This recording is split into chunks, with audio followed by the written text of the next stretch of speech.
What has this journey taught you about life?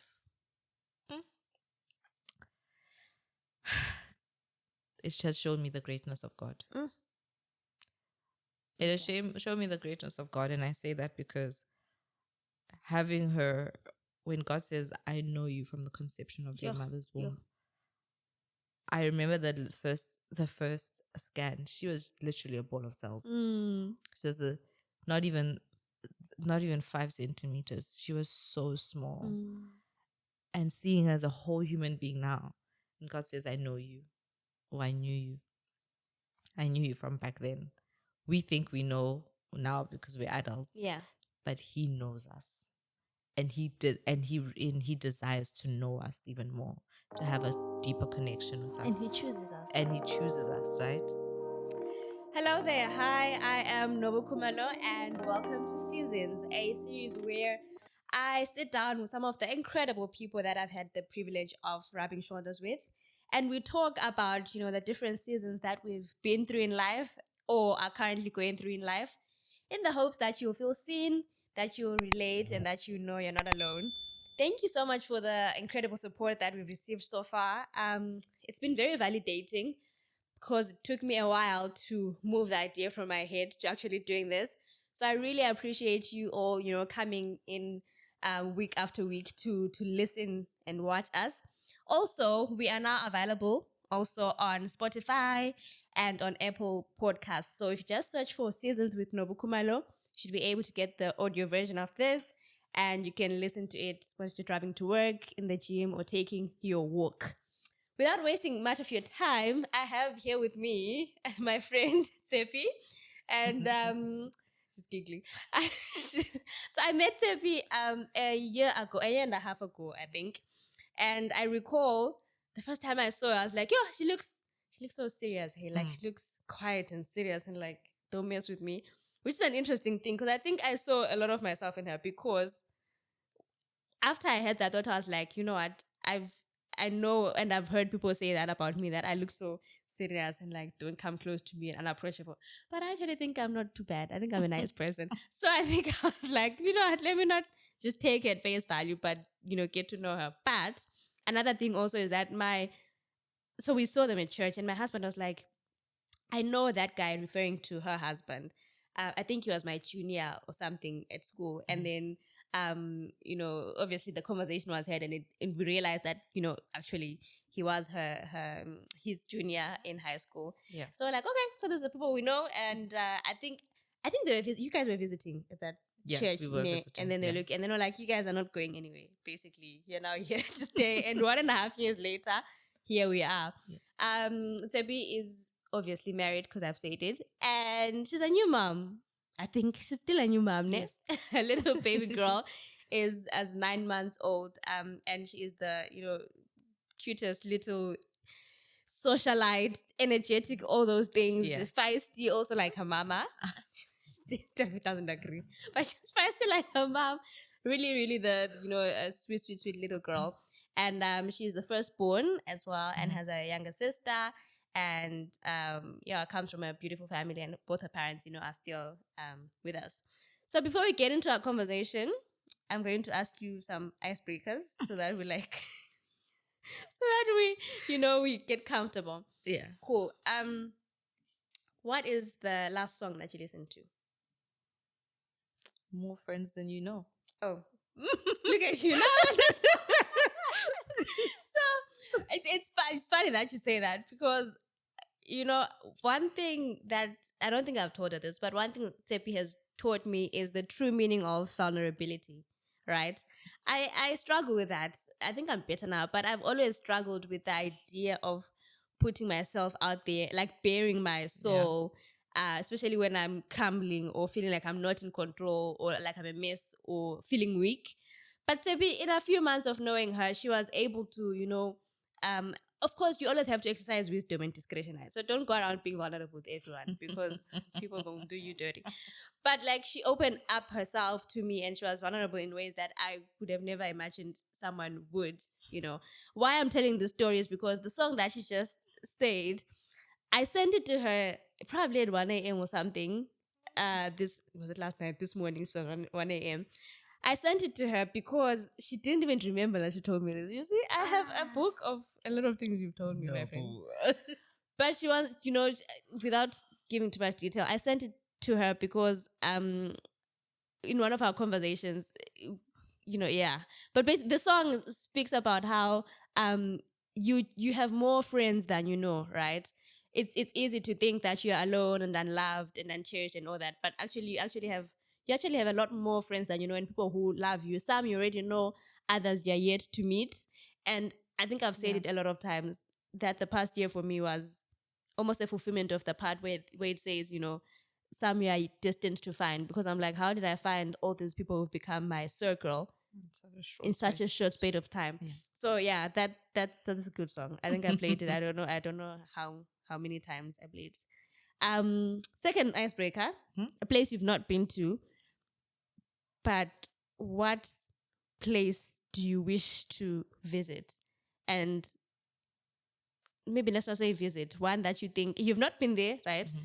But place that you want to visit and one that you think you might want to live in, and why? And live in? Yeah. I had a place until you said live in. Oh my word. That's a tough one. No, can I tell you one that I want? Okay. I want to visit, and why? Then you have to tell me why as well. Okay, so I want to go to Asia. Okay. Maybe like Japan. Mm-hmm. Because Japan or India, mm-hmm. I don't know. I love Indian food. Yeah. But Japan, I also seen very nice pictures in Japan. And I like their cleanliness. Okay. So I'd like to see a city where people take that much accountability for their actions and clean after themselves. Okay. It's weird, I know, but it's interesting to me. Okay. I know people want to. I know my husband also wants to go to Japan. So I'm not. It's not weird that you want to go to Japan, but your reasons. My reasons are weird. Exactly. Like, because people kill after themselves. Okay. I mean, yeah. It's weird. Are you planning to go anytime soon? I hope. Okay. Yeah, I hope. I haven't planned, but I hope. Yeah. Oh, that's an interesting one. Maybe we'll go together to Japan. I don't know. It's not top of my list, it's a pretty country. Okay. Maybe I should. Maybe I need to read or search more about it, because I'm just like, but maybe we'll go. So I called Tshepi here today because she's in an interesting season that I think I've been privileged to sort of, from the outside, of course, be a part of. When I met Tshepi, she was about 3 or so months pregnant. Mm-hmm. And like I said earlier, now she's like a mom to a little girl.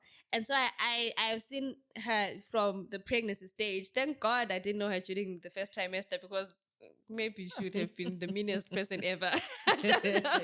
But I met her when the hormones had settled down, But yeah, so I've seen her from transitioning from being pregnant, being a mom in a sense during that pregnancy, because you are actually growing a human being. I don't think being a mother starts when you give birth. True. So I've seen her grow from that to, when the little girl was a newborn and her mom was bare holding her hand, to her mom having to go back to her life, and then Tshepi having to take things up and be like, ma'am, this little human being is mine and I must take care of.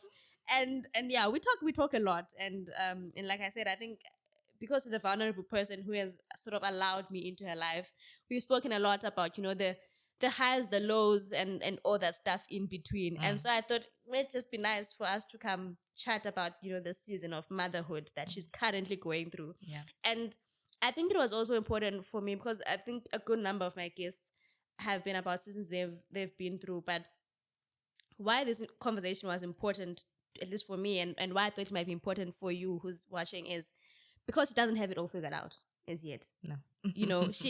But she's trying every day, putting one foot in front of the other and showing up as the best version of herself that she can. Yeah. And I didn't want, seasons to just become about, oh, they went through that, but they've conquered. So what's in it for me because I have not conquered, Yeah. So I thought it might just be a very, very relatable thing. And at least, with motherhood, I don't think you ever figure it out, because for life, you're it's always something. It's always something. It's always something. But before we get to talking about you being a mother, you've been mothered, right? Yes. And right now, your mother mothered you as a young lady, and then as a married woman, and then now she's even mothering you as a mother. But I'm just curious, to know about your relationship with your mom from as far back as you can remember, and how you've seen it evolve over the years.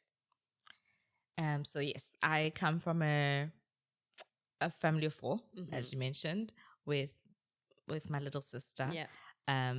My parents are very different in how they parent.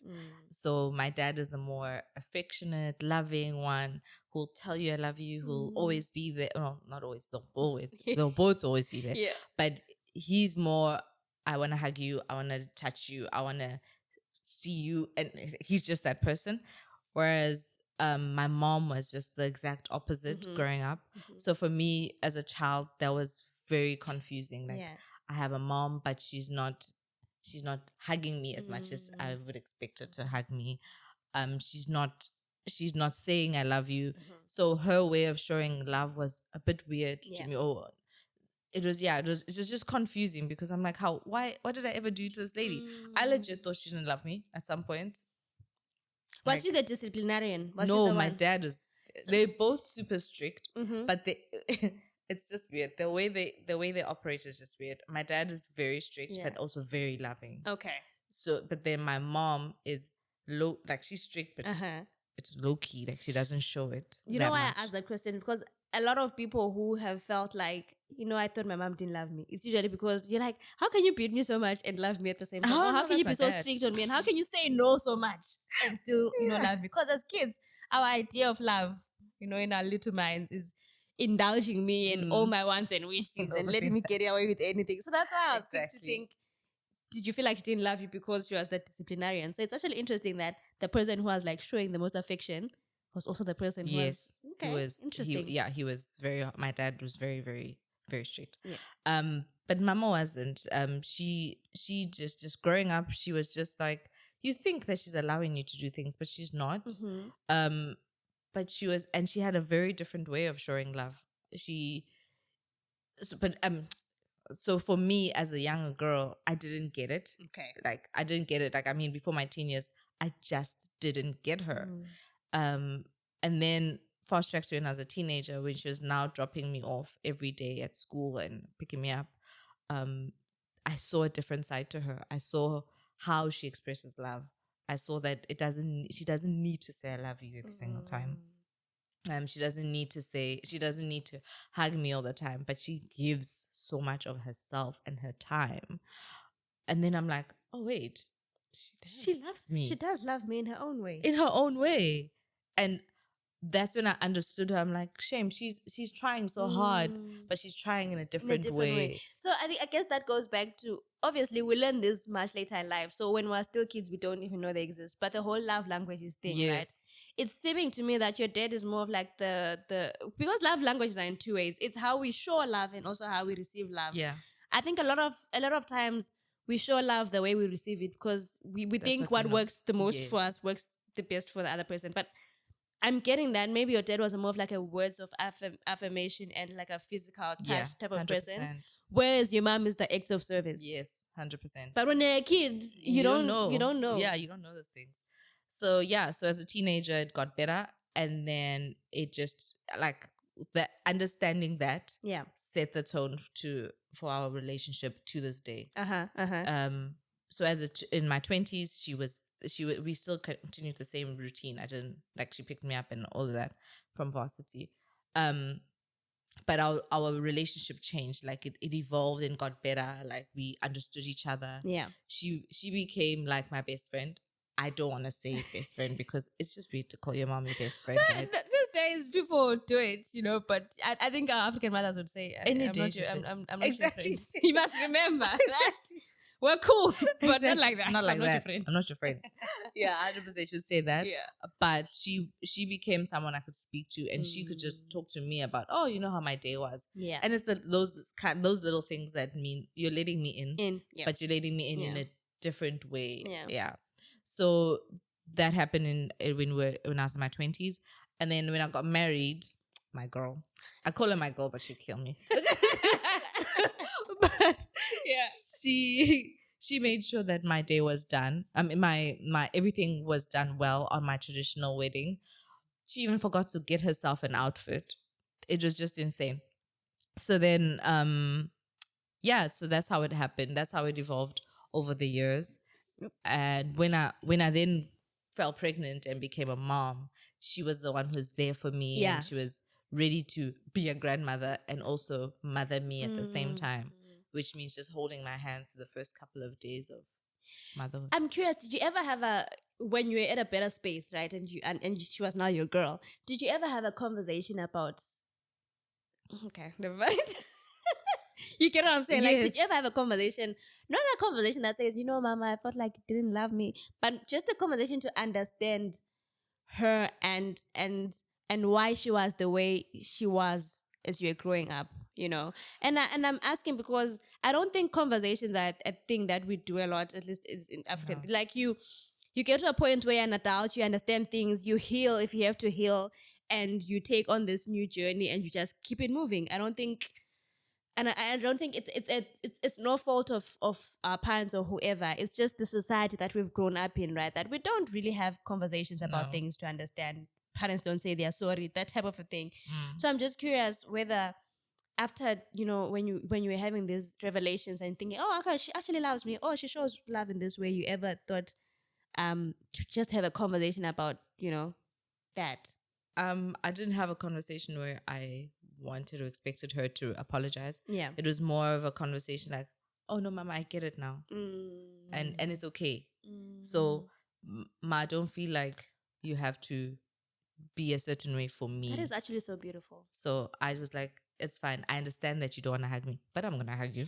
Do you know you might have even healed or touched her in a sense, because even when we're growing up, our parents can probably pick up that we think they don't love us. Definitely. Or they can see how we light up when the other parent is in the room, yes. and then when they're around, we're just like, why are you okay. even here? So I'm pretty sure she might not have said it again because, again, the way our parents are. But I'm pretty sure hearing you say that in whatever words that you phrased it, but basically saying, I see you, and I see you retrospectively, and yes. it's okay. Yeah, and it's okay. That's what I said to her. Because she even struggles to speak, so she's not very outspoken. So to get her to a position where she'd be that uncomfortable, I mean, we all have uncomfortable conversations, but I didn't want that for her. I didn't want her to sit and say, I'm sorry I didn't hug you. I'm sorry I didn't do what you expected. So I just went up to her and I said, Mama, I get it. And it's okay. Wow. Are there any other people in your life that played, that mother role when you were younger? Tell me about them. I'm sure there's a whole entire village, because it takes a village, actually. But definitely. Top of mind, those people that you're like, if anything had ever happened to my mom, I have no doubt so and so would step in. Yeah. Excuse me, but it has to be my aunts, my mom's older sisters, and my grandmother. One of them is late now, so it's just still rocks my brain that she's not around. But yeah, they were, so the one who passed away was Pinky. They used to work together with my mom. So when I was in primary school, I used to see her every day. Yeah. And she protected me like I was her baby. She looked out for us. She was just there all the time. And not just there for me, there for my sister, there for her daughter and her son, there for everybody else. And so from her, I learned so much of yes, Mama gives a lot of herself, but there's that aunt. She would just should go into war with you, and should be on the forefront of that, And then my mom's other sister, she's just she's a no nonsense one. Yeah. So she's the one who she's a no nonsense one, but she's more understanding about the different stages that you go through as a child. So yeah, those are the main two people, and then my grandmothers. You visit all of them over the school holidays. So those three people, they played a big role in momming me, mothering me. Let's fast forward now. So you've gotten married or whatever, or maybe even before you got married. Did you always want to be a mom? Because I ask because I used to assume that everyone wants to be a mom, No, But actually, I've come to realize that some people are like, no, I do not want to be a mother. And no, it's not because I'm scared or I don't think it's going to happen to me, but I actually do not want to be a mother. Did you always want to be a mom? No. Okay. Talk me through that. No is my short question, but I had this, because I come from a family of just 2 children, Yeah. I always had an idea of a big family, but it was an idea. It was very abstract. It was not here. You're not connecting the fact that you have this big family. I must. And be the I mother. must be the mother. Yeah, No, yeah. no. I didn't. I think I've told you this. I never wanted to be pregnant. I was like, me, pregnancy. That stuff looks uncomfortable, y'all. Miss me. You know? Yeah. Yeah. That one can pass that side and it's okay, you know? I just didn't like the idea. I was scared. I was like, I don't want my body to be like that. I don't want to change that much. And I don't want to. So it looks to me like you were open to being the mother, the being part of it in terms of the love that you have to give and the responsibility and all that. But you were scared of what it would do to you as a physical. Not only physical, but mental. As well. Because for me, I saw how much all those people I told you about had given of themselves. I thought you'd give so much, and because of my personality, I'd give and just be left with nothing. Because I'd give so much of myself that there'd be nothing left for me. And maybe it does sound selfish, but that was my biggest stress. Like, when is it then going to end? So yeah, that was my problem. So then what happened? How did you move from that to now actually being a mom? What happened in between?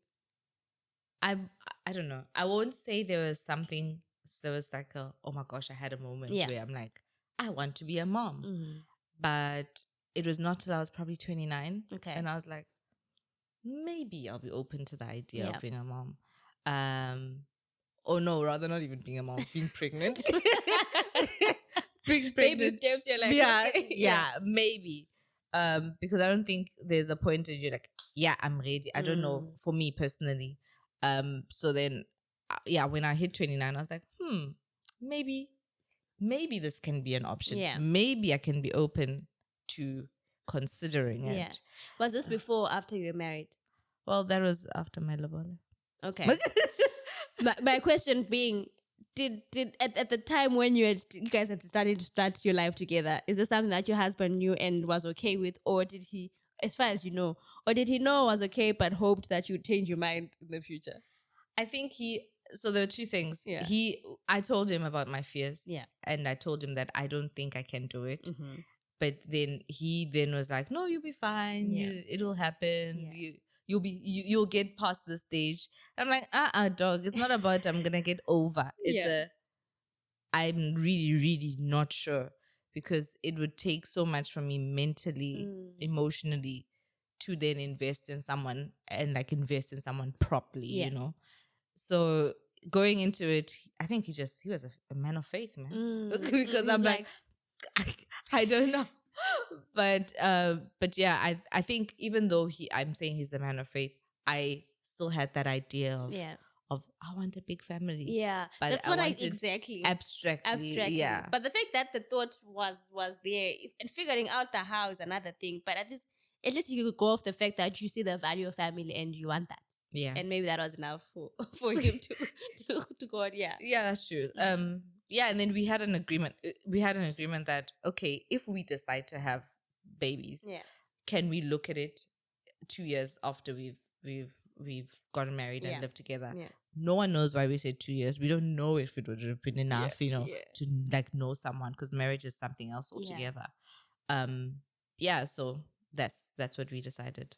So a lot of us, there's 2 spectrums. Those who don't even want to become moms, and then it just happens, like, why the hell did I become a mom? And there are those who actually want to become moms, and because we just don't know it, we think it will happen in a natural, that, when I'm ready, we're going, do what needs to be done, of course. But we assume that pregnancy, unless if you already, when you were growing up, maybe you had like problems that you already know of. We all of kind of just assume that when I'm ready, we're going to get things done and I'm going to become pregnant and it will happen.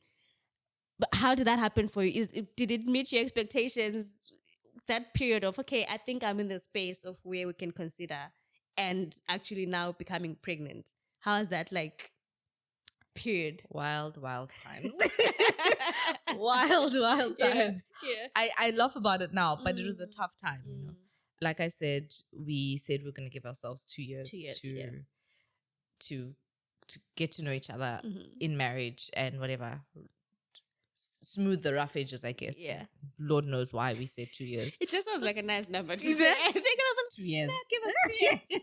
What is that? Yeah. But anyway, so 2 years came and we were hit. Well, not even 2 years. At the very start of our marriage, we were hit with one of our greatest challenges in our marriage. And and we got to 2 years and we're like, how are we gonna make this happen? Or how is it going to, how are we going to conceive and have a baby?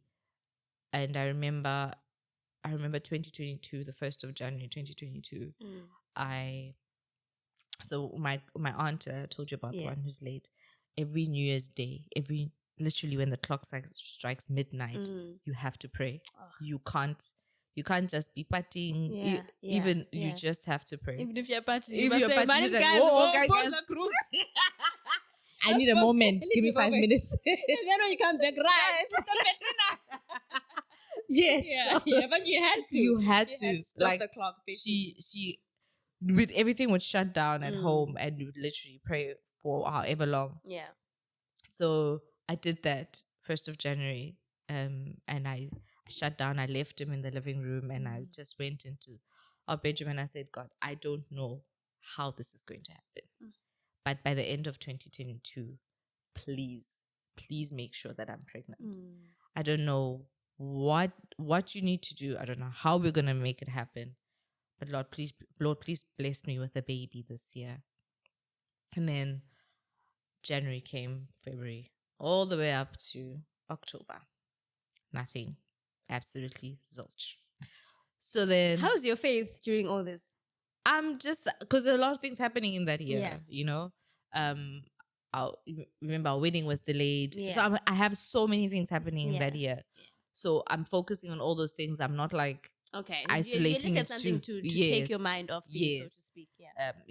So then that happened. So October comes and still nothing. So my husband then has a prayer without telling me. And he says, can we please conceive? And at the end of October, we had conceived. So, but we don't know, obviously. Yeah. And I found out in the weirdest way. I was like, I am glowing. What is this? I was like, wait a minute. My skin is popping. Yeah. What is this? Yeah. And I was like, nah, bruh. I have done chemical peels. Okay. I've done every acne treatment. Never like this. I'm like, hormones, baba. Hormones. And and that's the day we found out that I'm pregnant. And then tell me about the first trimester. I think that was tough for you, right? And you tell us about it, but I'm curious to know, because one of the reasons why you always had this fear of being a mother was what it would do to your body. When first trimester comes and all those things are happening, what are you thinking? I knew it. So what's going through your mind when almost the fears that you had overcome are sort of resurfacing? I'm imagining resurfacing, like all those things that I feared. It's happening. It's happening. Yeah. My fears were actually valid. Yeah. So my first trimester, before that, after I found out that I'm pregnant, I now have this uncomfortable feeling, and I thought something was going wrong. Yeah. So that was then the first stress, But then now the symptoms are coming in. That yes, girl, there's a little person in there. Yeah. I didn't have nausea, but I had like this uncontrollable saliva. Oh my God, just so disgusting. I literally couldn't speak for 30 seconds without saliva just popping out of my mouth. My husband says I have to carry a pouch.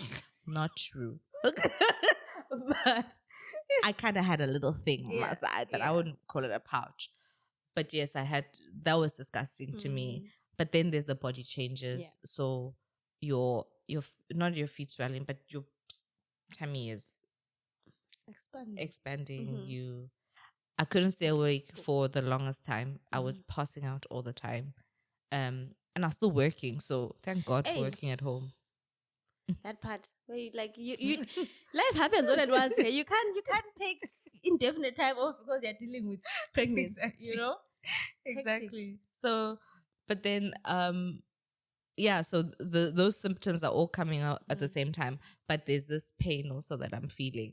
So thank goodness for the NHS really in this regard. Yeah. That I was put as a high risk pregnancy, so then so that means I had to go on ongoing monitoring. Yeah. So that kind of helped me alleviate any fears and stuff because I'd have scans all the time. Okay. Yeah, so that kind of hit my first 3 months because it was a lot. Yeah. Yeah.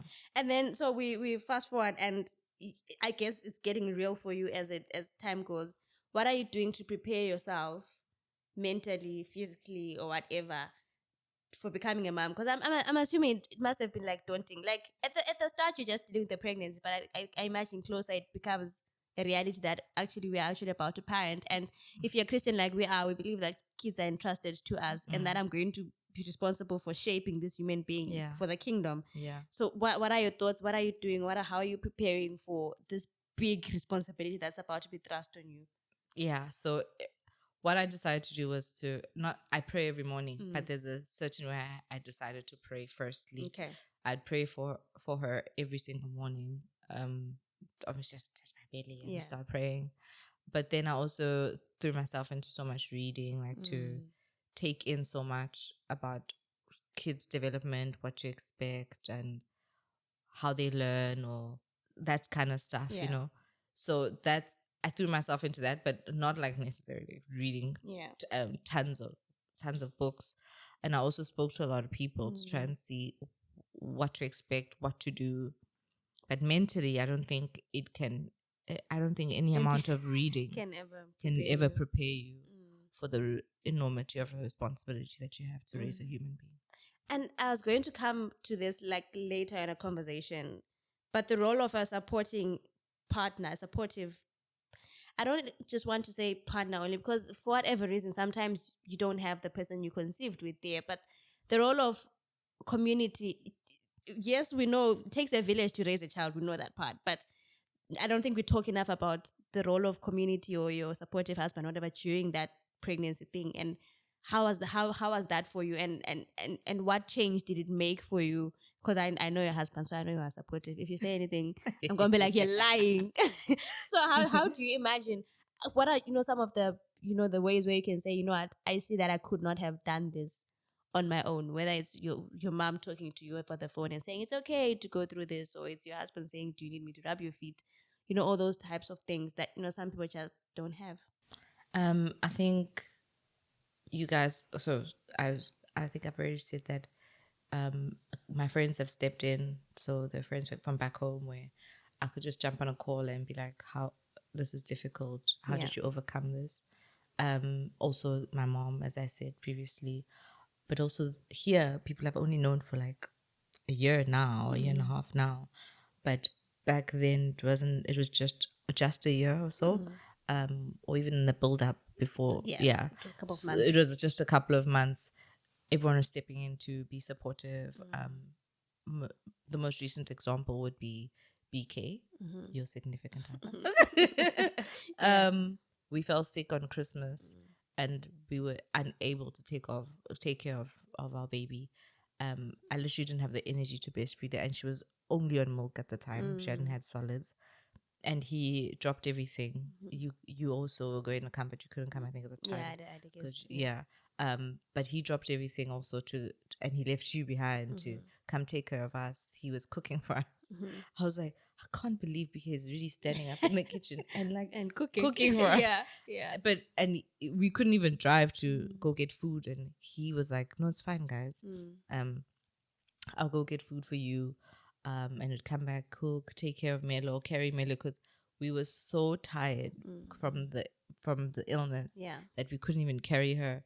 I remember there's a morning that I think it's the day that BK came. We woke up and we're like, we can't carry Melo.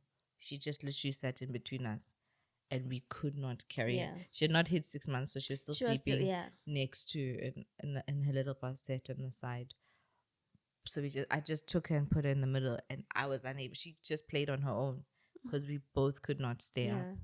So that's an example where community stepped in when there was no one else, because there's no family.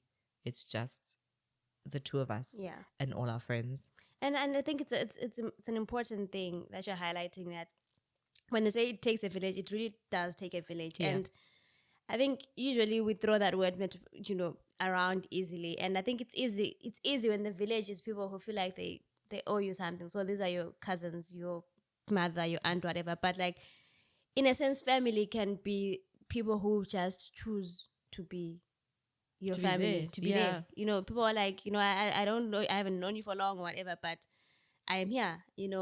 How can I help? And I think it's really, especially in the part of the world that we live in, where we've just become so closed off to the world and so private and so like mind your own business and all that.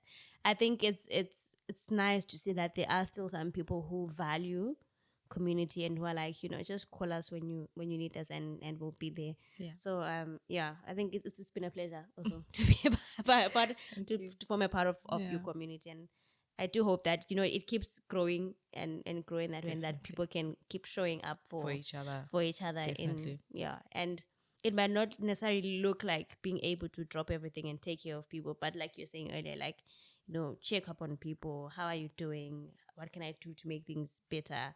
I think it just goes a long way. You just don't know the impact that you could have from just those little acts of kindness. Yeah, definitely.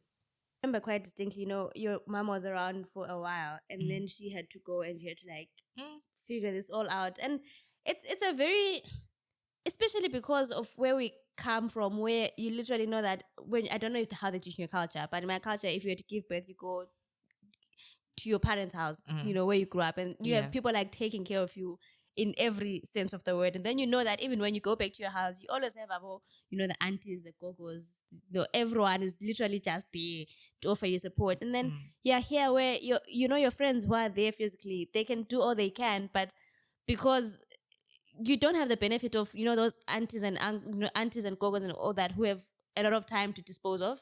So your friends are there, but over the weekends or in the evenings or all those things. And I imagine it's been a very difficult thing to navigate, having to do this with, yes, you have all the support you need, but it's not the same. It's really not the same as being at home.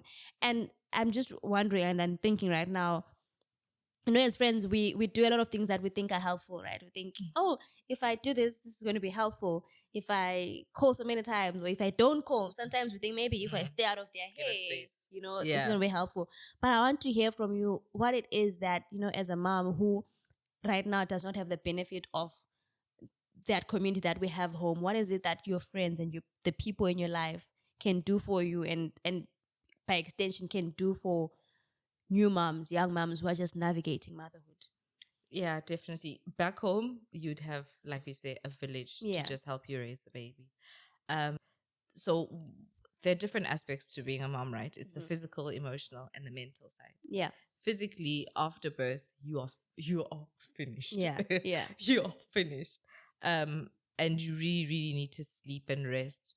But at the same time, you're fighting yourself because you're like, I need to be there for my baby. I can't just sleep, And people have this sleep when the baby sleeps. It's sometimes not practical, guys. It's like I think it's like that saying, you've heard people say, never in the history of telling anyone to calm down have they ever calmed down. I think I've been saying this. Yes. One of our first little, I was like, bro, like, never in the history of telling anyone to calm down have they ever calmed down. So it's the same way.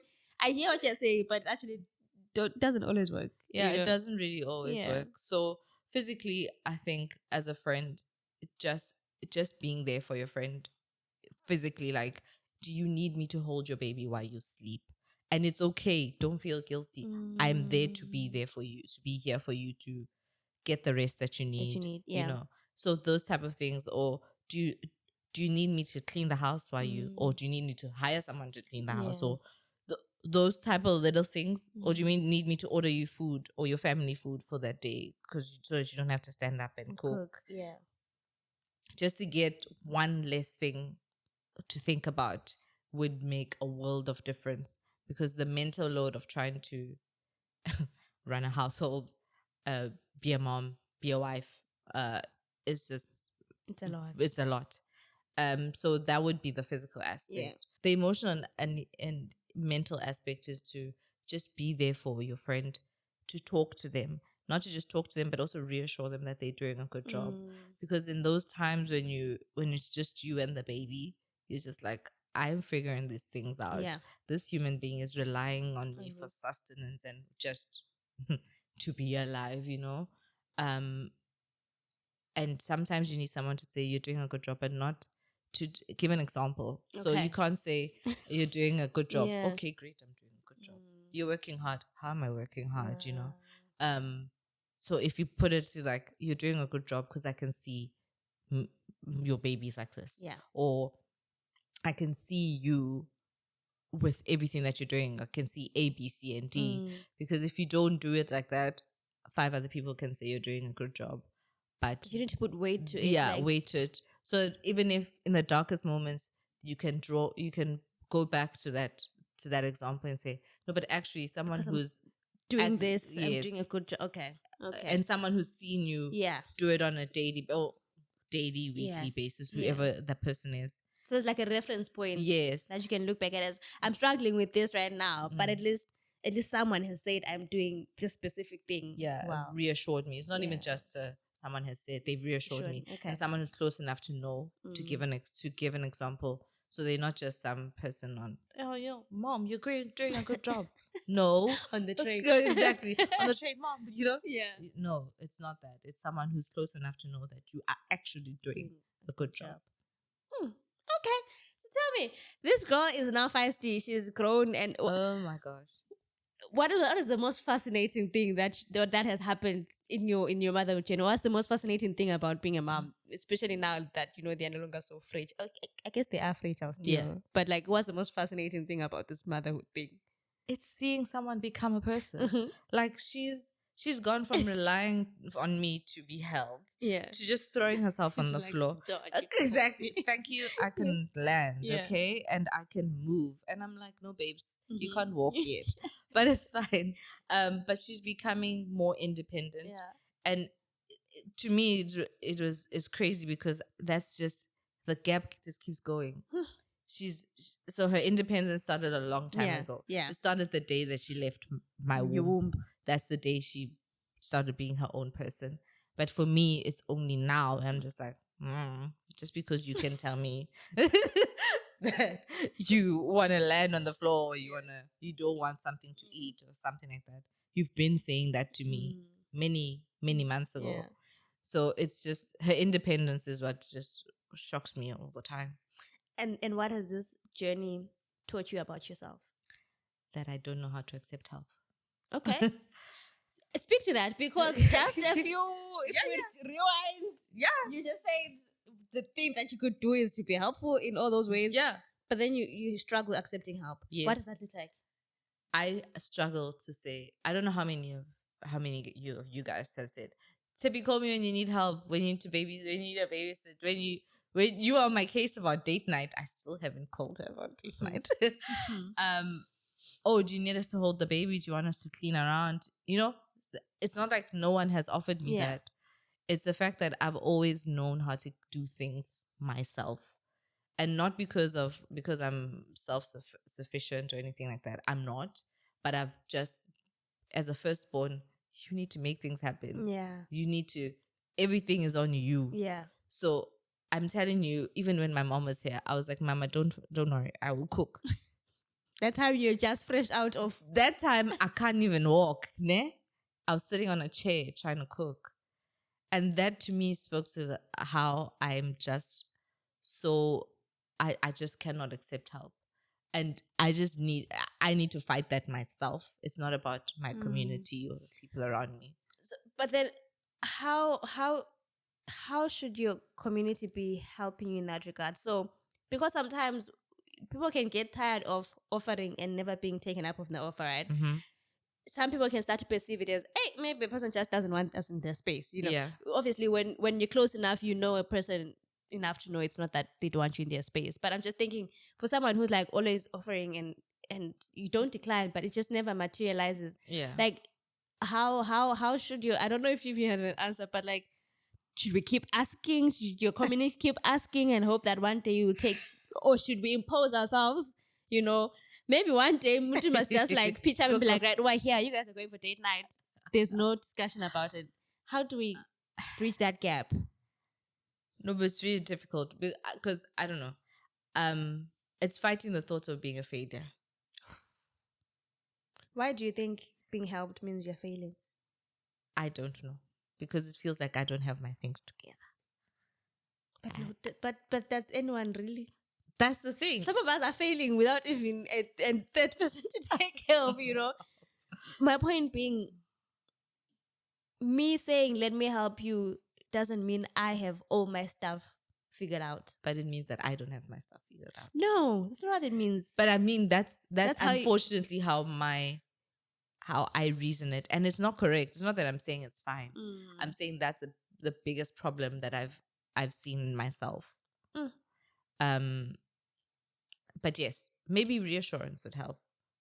Maybe reassuring that it's not about the fact that you are not capable. Yeah, so I'm not saying let me help you because I feel like you're slacking. Yeah. I just want you to like take a break, or whatever. Okay. Yeah.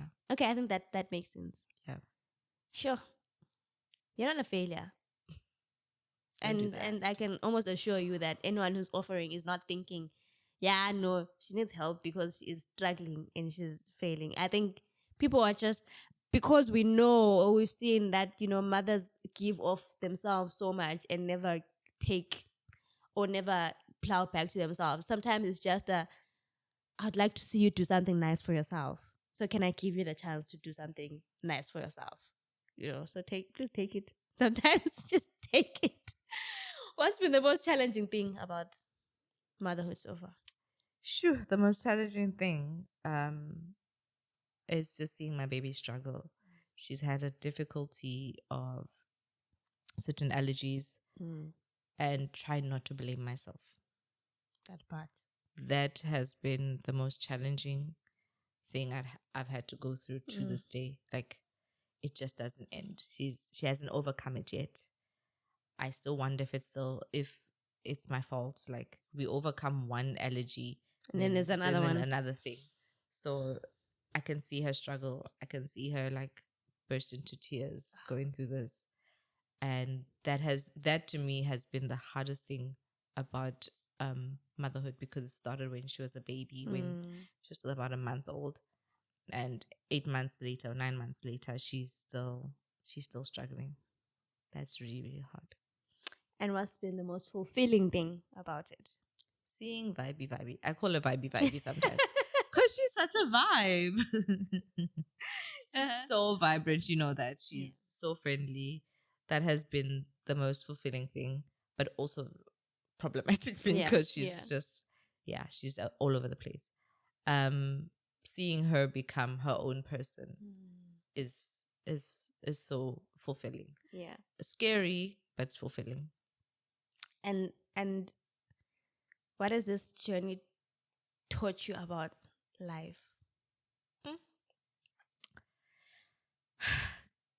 It's just shown me the greatness of God. It has shown me the greatness of God, and I say that because having her, when God says, I know you from the conception of your mother's womb. I remember that the first scan, she was literally a ball of cells. She was not even 5 centimeters. She was so small. And seeing her as a whole human being now, and God says, I know you. Oh, I knew you. I knew you from back then.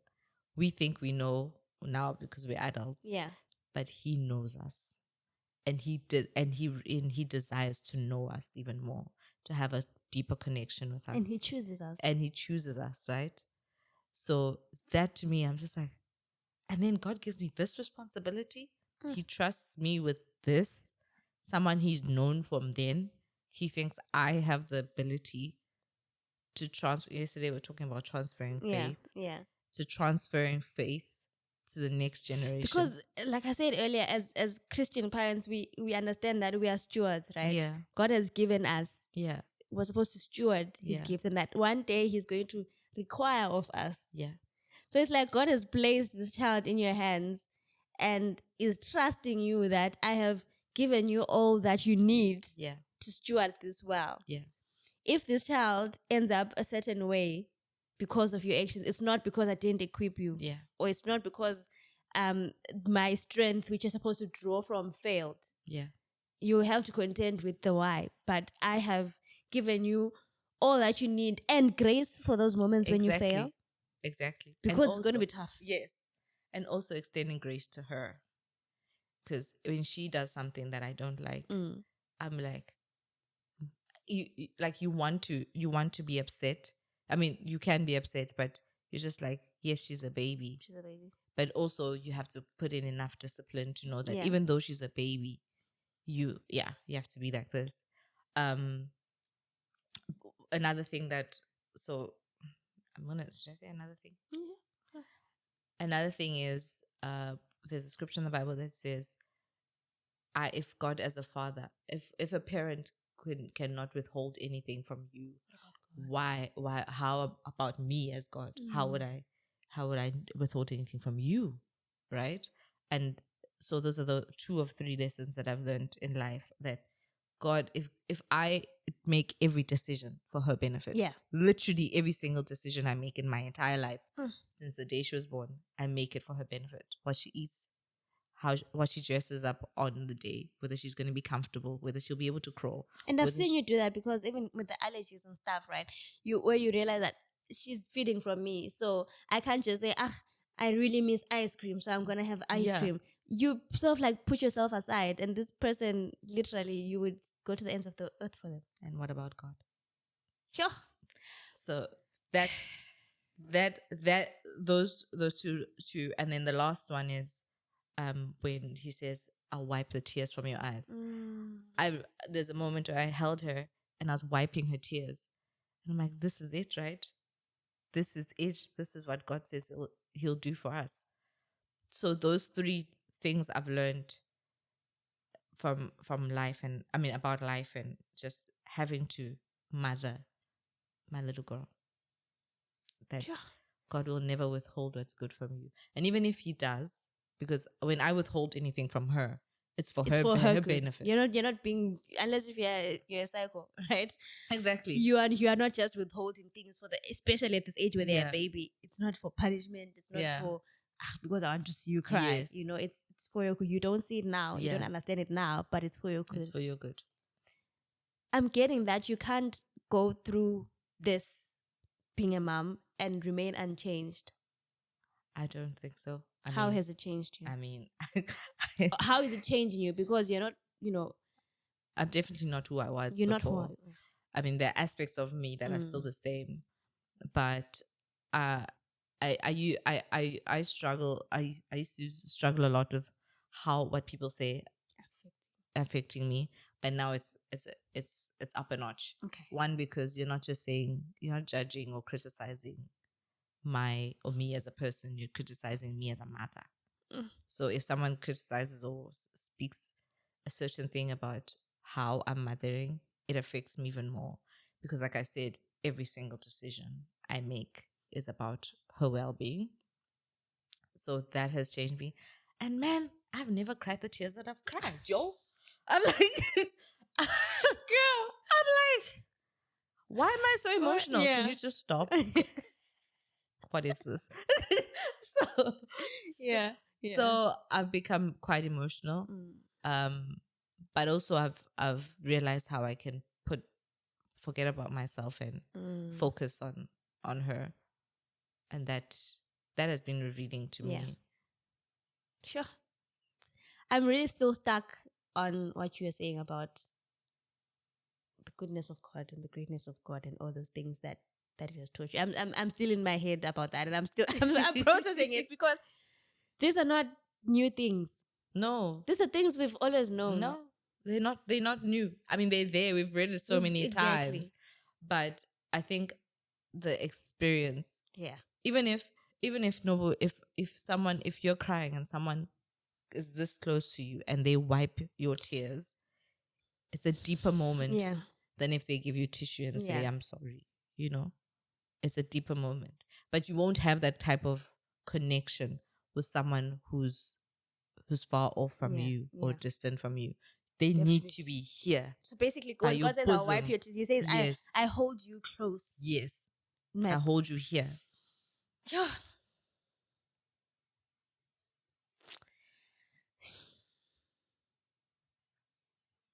Okay. I'm taking that in. Yeah, okay. I'm taking that in. I said earlier that why I brought you on is because I know from our conversations that you're still going through this, you're figuring things out, and that I'm wary of seasons becoming a thing where it seems like people have figured life out and they're speaking on the other side, now that they're past this.